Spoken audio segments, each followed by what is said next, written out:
फिर कुछ देर बाद जैसे ही रामू घर आता, सीमा सभी बातें रामू को बताती, जिसे सुनते ही रामू जोर जोर से रोने लगता। मेरे शादी हुए 7 साल हो गए। तब से सुमिता माँ नहीं बन पा रही थी। आज इतना दिन बाद वो पेट से हुई तो बच्चा दुनिया आने से पहले ही इस दुनिया से चला गया। ऐसा क्यों भगवान? उसके बाद रामू उदास होकर अपनी पत्नी के पास जाता और उसे संभालता। फिर कुछ दिन बीत जाने के बाद रामू और उसकी पत्नी बाजार से आ रहे होते हैं। काश हमारी कोई बच्ची होती जिससे हम लोग खेलते, उसे प्यार करते। मैं जब काम से घर आता तो वो मुझे देख के भागे, मेरे पास चली आती।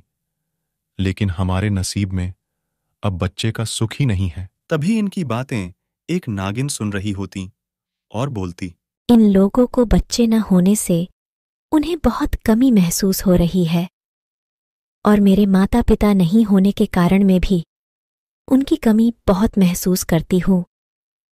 क्यों न मैं इनकी बच्ची बन जाऊं? इन लोगों को अपना बच्चे का प्यार मिल जाएगा और मुझे एक माँ बाप का। इतना बोलकर ये एक बच्ची का रूप ले लेती और रामू और उसकी पत्नी के पास जाने लगती। माँ, मेरा इस दुनिया में कोई नहीं है। क्या आप मेरी माँ और आप मेरे पापा बनोगे? मुझे आप लोगों का प्यार चाहिए माँ। हाँ बेटी, हमें भी तुम्हारी जैसी बेटी चाहिए। चलो हमारे घर, हम तुम्हें अपनी रानी बना के रखेंगे।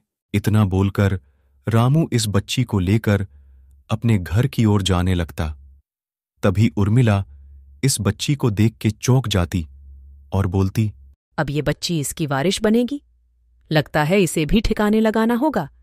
मैं अभी जाती हूँ वो दवाई लेकर। इतना बोलकर ये इन लोगों के पीछे जाती और जैसे ही घर में घुसती, ये बच्ची अपने असली रूप में आ जाती और बोलती, तुमने बहुत इन लोगों को सताया है।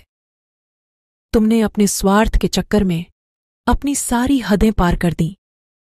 मैं जानबूझकर यहां आई हूं ताकि तुम्हें तुम्हारे कर्मों की सजा दे सको।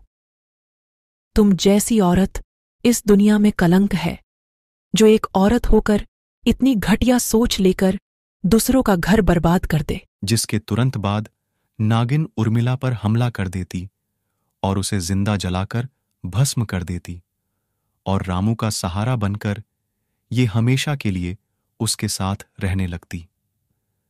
कर्म का फल चाहे जैसा भी हो, देर से ही सही, लेकिन जरूर मिलता है।